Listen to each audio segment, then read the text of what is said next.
အားလုံးပဲမင်္ဂလာပါရှင်။ကြဖို့ကော်နာနေပြီးတော့မှကြိုဆိုပါရရှင်။ကျွန်မဒီနေ့မှာတော့ဒီ YouTube channel လေးကိုလုပ်ရတဲ့အကြောင်းအရာလေးတွေကိုမိတ်ဆက်ပေးချင်ပါတယ်။အဲ့ဒီမတိုင်ခင်မှာကျွန်မအရင်ဆုံးမိတ်ဆက်ပေးသွားပါမယ်။ကျွန်မရဲ့နာမည်ကတော့ကြဖို့လို့ခေါ်ပါတယ်။ကျွန်မကတော့အသက်20ကျော်ဝန်းကျင်လူငယ်တစ်ယောက်ဖြစ်ပါတယ်။ကျွန်မကအခု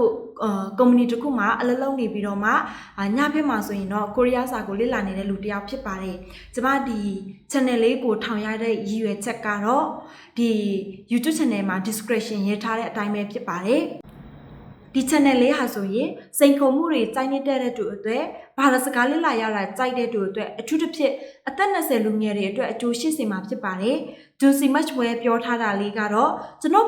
စိန်ခေါ်တဲ့ပထမနည်းကတော့ကျွန်တော်ရဲ့ရည်မှန်းချက်ပိုင်းတိုင်တွေကိုလူသိရှင်ကြားအသိပေးတာပဲပေါ့။ဒီလိုပြောထားတဲ့အတွက်ကြောင့်မလို့ပေါ့နော်ကျမ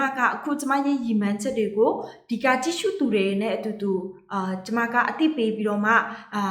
ကျမရဲ့ရည်မှန်းချက်တွေကိုဖြစ်မြောက်အောင်လုပ်ဆောင်သွားမှာပဲဖြစ်ပါတယ်ဆိုတော့ဒီ channel လေးကဘာသာစကားစိုက်တဲ့သူတွေဖြစ်ဖြစ်စိန်ခေါ်ရတာစိုက်တဲ့ဖြစ်ဖြစ်ဒီလူငယ်တဲ့ဘိုင်းနေဆိုရင်ပေါ့နော်ဒီဗီဒီယိုလေးတွေကျမတင်သွားမဲ့ဗီဒီယိုလေးတွေကအကျိုးဖြစ်စင်မှာကိုယုံကြည်ပါတယ်ဆိုတော့ကျမရဲ့ channel လေးကိုအရင်ဆုံး subscribe လုပ်ထားပေးပြီးတော့မှဒီလာမယ့်ပေါ့နော်ဗီဒီယိုလေးတွေကဘယ်လိုပုံစံလေးနဲ့လာမလဲဆိုတာကိုအားလုံးပဲစောင့်မျှော်ပေးကြပါအောင်ရှင်အားလုံးကိုကျေးဇူးတင်ပါတယ်နောက်ဗီဒီယိုမှာပြန်တွေ့ပါမယ်ရှင်